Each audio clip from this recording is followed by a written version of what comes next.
Now first I will start with the myths related to preparation. पहला myth, एक शब्द सुनते हैं, मदर ऑफ ऑल कॉम्पिटिशंस. पता नहीं कहां से आया लेकिन ठीक है. Toughest competition in the world, ये पहला आ गया. अगर ये कंपटीशन टफेस्ट होता तो मैं 4 महीने में प्रीलिम्स नहीं निकाल लेता, पहले अटेम्प्ट में मेंस नहीं निकाल लेता. मेरी 8 महीने में मैंने मेंस निकाला था फर्स्ट अटेम्प्ट में when I give the exam, और मैं उड़ने लगा. अब तो निकल गया. I became little over confident also. जनवरी में दिल्ली, 2010 में दिल्ली में आया, मई में प्रीलिम्स दिया, अक्टूबर में मेंस दिया. प्रिपरेशन में कमी थी, ये मुझे दिख नहीं रही थी. मुझे अंदर से मालूम था प्रिपरेशन में कमी है, बट मैं उड़ रहा था. फिर इंटरव्यू कॉल भी आ गई और उड़ने लगे. जब सिलेक्शन का जब मार्क्स आया तो कुछ नंबर से, 15 नंबर से सिलेक्शन रह गया. आंसर लिखते टाइम मुझे पता था कि मेरा आंसर अच्छा नहीं है, बट मैं मान रहा था क्या पता ठीक हो जाए. ऐसा होता है ना, हम लोग एक बेसिक बिलीव होता है. और I am from average background, hard working था, क्लियर था, सेंस ऑफ क्लैरिटी था. बट फर्स्ट अटेम्प्ट में मैं इंटरव्यू तक पहुंचा, बट उसमें कुछ कमियां थी विच आई रियलाइज लेटर. अगर मुझे वो कमी कोई बता देता, मैंने अगर 10 एस से ज़्यादा लिख लिए होते, मैंने सोशियोलॉजी ऑप्शनल के आंसर राइटिंग में थोड़ा सा इंप्रूवमेंट कर लिया, तो सिलेबस सोशियोलॉजी का मेरा कंप्लीट नहीं हो पाया था. Around our time we had 2 optionals in during our time. मैं 2010 की बात कर रहा हूँ. पेपर जो है ऑप्शनल बेस ज़्यादा था, जीएस बेस कम था, तो शायद मैं लिस्ट में होता नाम. लेकिन ये I can't go back and correct that. तो ये एग्जाम टफेस्ट नहीं है, ये एग्जाम अलग है थोड़ा. It is competitive and it is different. This exam is not tough, it is competitive. It is different from the examination that you have given so far in your life. अभी तक आपकी जिंदगी में जो भी आपने एग्जाम दिए हैं, 10th 12th ग्रेजुएशन पीजी, वो सबसे ये अलग है, बिकॉज ये आपको टेस्ट कर रहा है एट मल्टीपल लेवल्स. अभी तक आपका जो एकेडमिक अप्रोच रहा है वो पेडेंटिक रहा है. पेडेंटिक मतलब किताब पढ़ा, रटा, लिख के आ गए. 10वीं का एग्जाम दिया, हाँ अब इस किताब को मैं देखूंगी भी नहीं. ऐसा फीलिंग आया था ना, जो सब्जेक्ट पसंद नहीं था, फिर आपने दूसरा सब्जेक्ट उठाया 11वीं में. 10वीं से 11वीं कितनी टफ हो जाती है, एकदम से ट्रांजिशन होता है. M I right? और अभी लाइफ जब देखते हैं कहते हैं यार वो 11th क्लास में पढ़ा था, उसका तो कोई काम ही नहीं है. ठीक है. यूपीएससी आपको कहता है अनलर्न करो, do things differently. Are you thinking person? Last time कब सोचा था? पता नहीं. सोचा था मतलब इश्यूज के बारे में, इंडिया के बारे में, प्रॉब्लम्स के बारे में. When was the last time you wrote something on your own? Last time कब लिखा था? आपने कभी क्रिएटिव राइटिंग किया है? आपको लगता है ये एग्जाम सिर्फ, this exam is creative examination, ये एक आर्ट है, स्किल बेस्ड एग्जामिनेशन है, सिर्फ एनालिटिकल नहीं है. मैथमेटिक्स और साइंस पढ़ने से एग्जाम नहीं निकलेगा. मैथमेटिक्स साइंस इस एग्जाम का सिर्फ एक पार्ट है. ह्यूमैनिटीज वालों को साथ अलग प्रॉब्लम होती है, साइंस वालों के साथ अलग अलग प्रॉब्लम होती है. एग्जाम की रिक्वायरमेंट अलग है, and so far our education system has not trained you for such examination. और इसलिए सडनली आपको एक एक कंफर्ट जोन से बाहर जाना होता है. I always tell my aspirant that this exam is about skills. आपको लिखना आना चाहिए, आपको अपनी बात कहनी आनी चाहिए. Skill of communicating will decide the outcome. आपको लिखना आना चाहिए. ये मैं बात बार बार पुश करता हूं because I know the day you attain the skill, UPSC is just matter of few months. But इसको अटेन करने में बहुत टाइम लगता है. Now will come to that. So it is not a mother of all competition. This competition is a competition which is different. आपका सोचने का, देखने का तरीका एग्जाम को बदलना पड़ेगा. That is the first thing. The second thing is that need of a strong academic background. Need of a strong academic background. आप 10th में आपके बहुत अच्छे नंबर आए थे, 12th में बहुत अच्छे नंबर आए थे. नितिन सांगवान की एक किताब मार्केट्स में काफी चलती है सोशियोलॉजी ऑप्शन के लिए. कुछ दिन पहले नितिन सांगवान एक आईएएस ऑफिसर हैं, उन्होंने अपना 10th का मार्कशीट शेयर किया, 12th का, और उनके केमिस्ट्री में 24 नंबर आए थे, 24 या 25 आए थे. पासिंग मार्क्स सिर्फ 1 नंबर ऊपर आए थे. And he just passed and he became an IAS officer. He became an IAS officer. मैं कई ऐसे एस्पिरेंट्स को जानता हूं जो अच्छे कॉलेज के थे, आईआईटीएन थे, टॉपर थे अपने ब्रांच के, बैच के, और वो प्रीलिम्स नहीं निकाल पाए। यानी एकेडमिकली तो बहुत स्ट्रांग थे। I've seen people from an average engineering college, Lucknow में एक इंजीनियरिंग कॉलेज है बीबीडी, बाबू बनारसी दास कॉलेज एक लखनऊ में है, वहां से एक एवरेज इंजीनियरिंग का बच्चा आईएएस बन जाता है।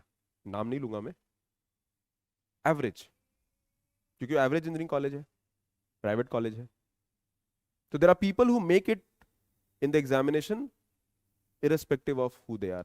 UPSC is a great leveller, सबको बराबर ट्रीट करता है। हाँ, जिनके एकेडमिक्स थोड़े अच्छे होते हैं उनको एक advantage, they might get advantage in the beginning, शुरू में थोड़ा एक एडवांटेज मिल जाता है। आपका अगर आपका 10th का बेसिक्स अच्छे हैं तो आपको किताब एनसीईआरटी पढ़ने में आसानी हो जाती है, यही फायदा मिलता है और कुछ नहीं मिलता है। But if you are ready for the journey, अगर आपने जर्नी को शुरू किया है, if you are ready for the journey, eventually चीजें होंगी। You don't need a strong academic background, and all the people, आपने 10th में, 12th में, ग्रेजुएशन में क्या स्कोर किया है, it does not matter. I am telling you, I have seen people with very average background doing very well in the competition. आपको अब जो करना है वो इंपॉर्टेंट है। यूपीएससी विल जज you with what you have done in the process. आपके 10th और 12th के मार्क्स पे आपको जज नहीं करते हैं। The first time they check your marks are in interview only. Interview से पहले आपका कोई इंफॉर्मेशन उनके पास नहीं होता है except your roll number. The third point, okay, need to study long hours. कुछ लोग कहते हैं अरे बहुत पढ़ना होता है, 12 घंटा 14 घंटा।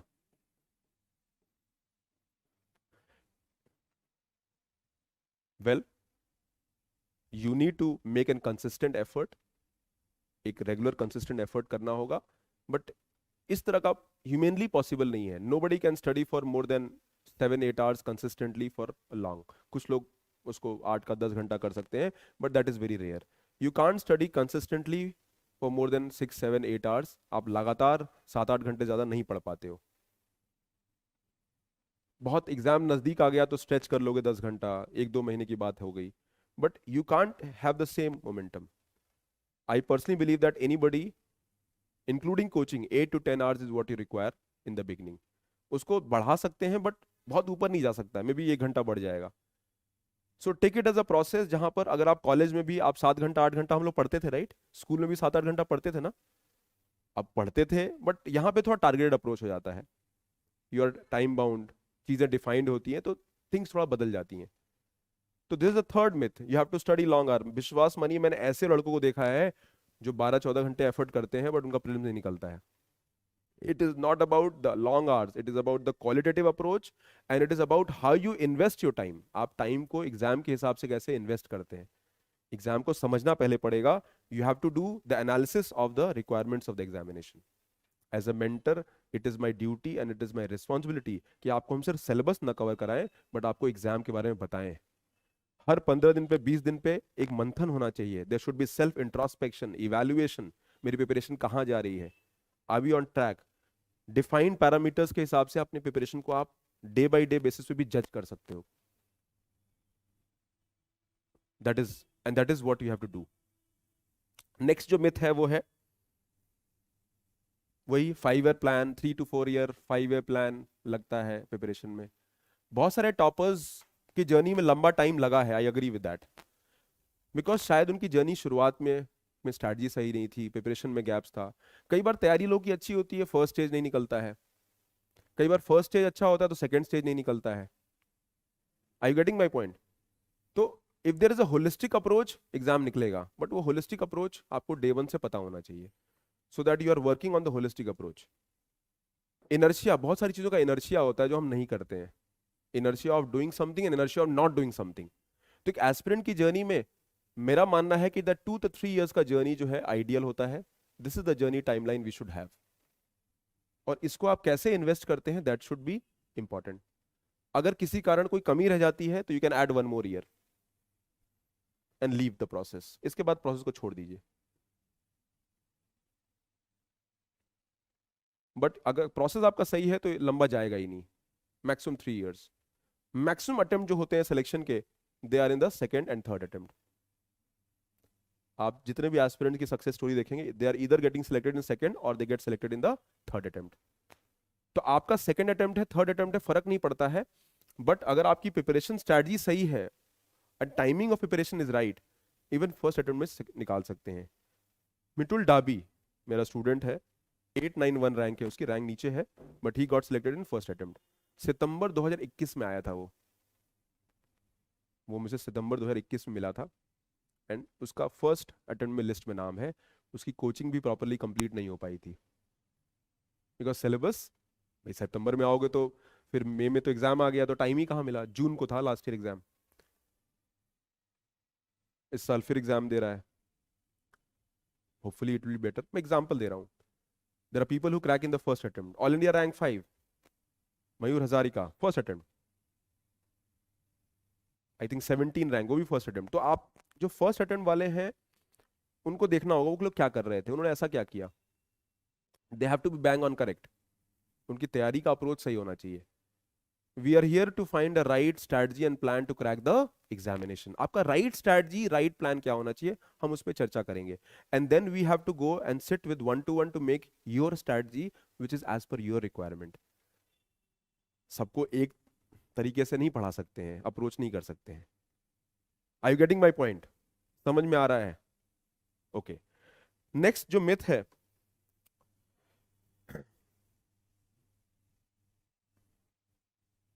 कि जो टॉपर्स हैं वो एक्स्ट्रा ऑर्डिनरी है। बिकॉज जब टॉपर्स को देखो कितनी अच्छी अंग्रेजी बोलते हैं, कितनी अच्छी बातें करते हैं, actually they make lot of sense when they speak. Am I right? Process सिखाता है उनको। उससे पहले उनको कुछ नहीं पता था, बोल नहीं पाते थे ठीक से, but process will strengthen you as an individual. आपका नॉलेज, आपका इंफॉर्मेशन, आपका थॉट प्रोसेस, आपकी मेच्योरिटी, आपका डिसिप्लिन, ये प्रोसेस सिखाता है। The process is key to learning. आपका प्रोसेस सही होना चाहिए। अगर प्रोसेस सही है, द आउटकम आएगा। लेट सवेर आ सकता है, बट आएगा। सो इन मिथ से हम दूर भागेंगे। Majority people don't feel low. अपना सेल्फ एस्टीम कम मत करिए, अपने ऊपर विश्वास रखिए, and the outcome will come with time. तो एक एस्पिरेंट की जर्नी में ये बात को समझना बहुत जरूरी है। अगर आपकी अंग्रेजी कमजोर है तो you have to work on your English. अगर आपको लिखना नहीं आता है तो आपको लिखने पे काम करना होगा।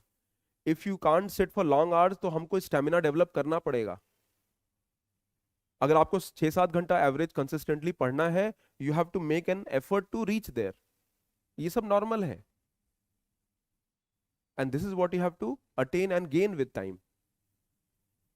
ये कोई जादू नहीं है। There is no rocket science here. Things are pretty bang on clear. So as an aspirant we have to understand all those things. अब हम चलते हैं, कुछ मिस इन्फॉर्मेशन है, कुछ फैक्ट्स है जिसके बारे में बताना चाहता हूं। Now on YouTube and various places, सबसे बड़ा सोर्स यूट्यूब है जहां पर you have lot of toppers, talk and strategy. मेरा एक छोटा सा एडवाइस है,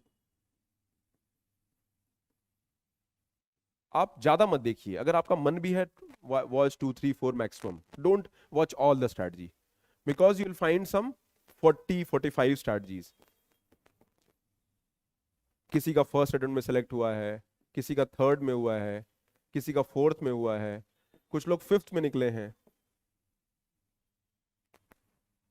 अब किसी थर्ड अटेम्प्ट में जिसका निकला, उसकी स्ट्रैटेजी आपने फॉलो करना शुरू कर दिया, तो उसके दिमाग में तो टाइमलाइन 2 to 3 इयर्स का है, 4 इयर्स का है ना। You can't match the timeline with yourself. उनकी बातें सुनिए, उससे सीखिए, learn from them. That information is important, but you have to use the information in your requirement. अपने रिक्वायरमेंट के हिसाब से उसको यूज करना है। तो मैं इसीलिए कहता हूं, when there are so many inputs, listen to it but learn it. ज्यादा सुनेंगे तो कंफ्यूजन होगा। सर 2 पढ़ लें क्या? सर योजना भी पढ़ लें, पीआई भी पढ़ लें, कुरुक्षेत्र भी पढ़ लें, इतना सारा। You have to avoid FOMO. FOMO जानते हो क्या होता है? What is FOMO? Fear of missing out. अब आपने एक टॉपर टॉक देखा, उसने कह दिया हम 2 पढ़ते थे, ठीक है, और मैं डेली 2 to 3 आवर्स हम देते हैं। उसने ये नहीं बताया कि ये थर्ड अटेम्प्ट में उसने किया है। फर्स्ट अटेम्प्ट में शायद वो 1900 पर ही नहीं पढ़ता था, उसने ये नहीं बताया। दैट रियलाइजेशन दैट मुझे थर्ड अटेम्प्ट में न्यूज़पेपर पढ़ना है या सेकंड में पढ़ना है वो बाद में आया। M I right? ये उसने नहीं बताया। ही और she told you that I am reading 2 newspaper. आपको लगता है दो तो पढ़ना ही है, आपने दो उठा लिया, एक ही नहीं संभल रहा है, दूसरा भी उठा लिया कंधे पे। So you have to stick to certain basic guidelines. हमारी बेसिक प्रिपरेशन में कुछ बेसिक चीजों का काम करना है। हाँ, टाइम लगेगा वहां पहुंचने में, 12 महीना 15 महीना। आइडली एक अच्छी प्रिपरेशन के लिए मिनिमम 1 ईयर की रिक्वायरमेंट होती है। That is said and accepted. उससे पहले कोई जादू नहीं होगा, और कोई आपको कोई भी इनपुट दे दे, this is the minimum requirement. Are we on the same page? क्या हम लोग सेम पेज पे हैं? Everybody is here? Online students, are we here? सब लोग यहीं पे हैं?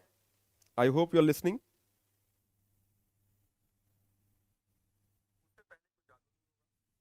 अच्छा, यूट्यूब पे भी मैं हूँ, sorry. So that is how, so that is the importance. तो कुछ मिथ्स हैं जो मैंने अभी क्लियर किए। सिलेक्शन कोचिंग डिसाइड नहीं करता है, सिलेक्शन आप डिसाइड करते हो, आपका एफर्ट डिसाइड करता है। We are going to guide you, will mentor you. आपकी प्रिपरेशन की जर्नी को हम शॉर्टन कर सकते हैं, आपकी प्रिपरेशन के सिलेबस को टाइम से खत्म कर सकते हैं। We can address your basic doubts in the beginning. आपके कंफ्यूजन्स को एड्रेस करते हैं।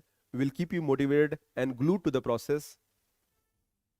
लेकिन मेहनत आपको करना है। अगर मैं 2.5 घंटे यहाँ बता रहा हूँ और इसके बाद आपने कुछ नहीं किया, आपने सुना वाह वाह क्या सुंदर बातें कही गई आज, और जाके आपने आज तो बढ़िया से सोऊंगा मैं, हो गई। आपने यहाँ से कुछ सीखा, फिर उसका देखा कि हाँ भाई इसमें क्या कर सकते हैं, and based on that you started, then you follow it properly. कोई कंसर्न हुआ, आप हमारे पास वापस आए एंड यू आस्क्ड कि सर ये कंसर्न हो रहा है। मैंने प्रिपरेशन की जर्नी में अप्स एंड डाउन देखे हैं।